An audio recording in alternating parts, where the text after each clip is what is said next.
I want you to listen to the disrespect in this question. Homer from Oregon hit us and he said, at what point will we finally stop pretending that USC is still a premier brand in college football? They're just Nebraska in a warmer city. Can you believe that? The audacity of Homer.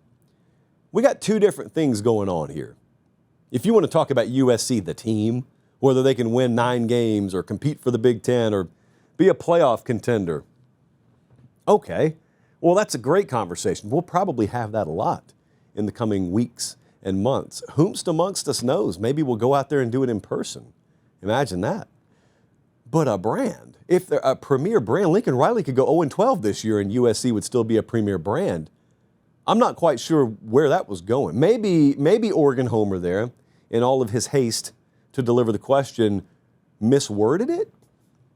Jesse, Colin, do people think that USC is not a premier brand just because they haven't been on the national championship stage in a little while? Brands are built over decades and decades. USC was a national brand before I was born. I mean, Southern Cal was doing this stuff about the time the advent of like color TV came around. You had Andy Griffith going to color, and you had college football going to color, and USC had already been great before that, and then they were great after it, and there's multiple waves of greatness in their past. It's relevant. It's not hard to be relevant. I mean, they're parked into Los Angeles. So Southern Cal, as a brand, I don't think they've faded a whole lot at all. Their team hasn't been as good, relatively speaking, year over year. But the whole Nebraska shot there, now that was below the belt. But let's examine this for just a second. We examine things below the belt around here, immunity. So let's examine this. USC is just Nebraska in a warmer city. The connotation there, and I don't think I'm reading between the lines, is Nebraska once upon a time was a superpower. And then the whole plate tectonics of college football shifted. Now Nebraska can't be that anymore. A lot of people believe that. I'm not here to litigate that tonight. But to think Southern Cal's in that boat as well is crazy. Because I would ask this very simply, and I expect an unbiased answer from a guy named Oregon Homer. You need to tell me what it takes to win in major college football. I don't mean any given year. I don't mean like this particular year. I just mean generically. What does it take to win? What are the things, the 4 things, the 5 things, the 6 things? And then you tell me which of those boxes USC doesn't check. Because I know what I think wins.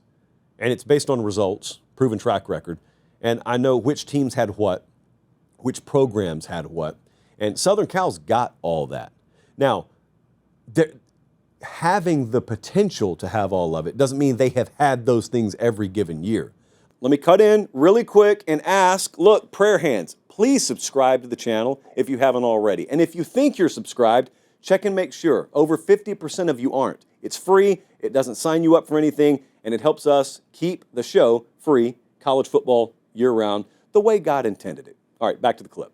Like the ability to build and sustain a deep championship caliber roster is there at USC, but they haven't done it.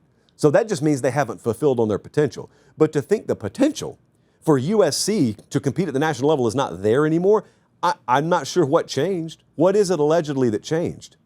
What is it, in other words, that Southern Cal used to be able to do that they can't do anymore? Is there not football talent in California anymore? Is there not a big population center out there? Have we not shifted into a world where marketability is even more at a premium for a player than it has been at any point in the history of this sport? Are they not in a major conference? Like, what is it I'm missing? If they've sucked on the field, it's because the given ingredients there haven't been good enough. But the inability to do it, I don't know about that. The younger generation, though. So my 20-year-old crowd, I want you to talk to me for a second. Because we were having a little debate about this earlier in the office and down in the bullpen. We would call it a newsroom, but it's not a news station. If you were born in 2005, our calculator says you're 20 years old this year. Congratulations.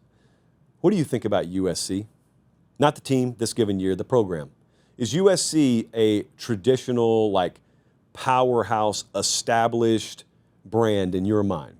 Up there with the Michigans and Ohio States and Alabamas and Texas, and are they Notre Dame? Are they in that category for you?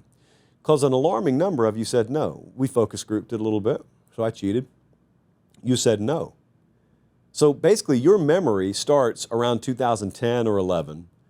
So you kind of start 5, 6 years old, really paying attention if you've been a lifelong college football fan. So USC hadn't really competed for the national championship in your lifetime. But here's the thing. When I was a kid, Alabama wasn't competing for a national championship. Like when I kind of gained my coherence, Alabama, as an example, was going through a period of several years where they were an afterthought nationally. But I thought of Alabama as one of the premier brands in college football because I knew the history of the program. So I'm asking you guys who are 20 years old. No, USC hasn't been a prime player on the national scene. Do you know the history of the program? You can talk about John McKay, you can talk about Pete Carroll. There are multiple generations where they've been an apex program in college football. Whether you even think they could be again, we can debate. But like, do you view them that way? A lot of you said no, which surprised me. I think you're wrong, but I also can't tell you your opinion is wrong because how does that even work?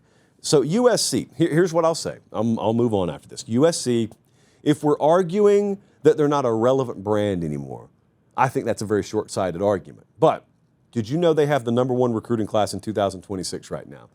Caveat, caveat, caveat alert. Sound the alarm, Colin. Caveat alert. I'm going to read the line so you don't have to type it in the replies. Give it time, they'll decommit. Verbal commitments don't mean anything right now. We know, we've been down this road, you and I, 1,000,000 times. This is just 1,000,001. And I'm going to offer you the same thing that I offer everyone. Take USC's commitment list right now. And I will pay you $100 for every kid who decommits and doesn't stick with the class.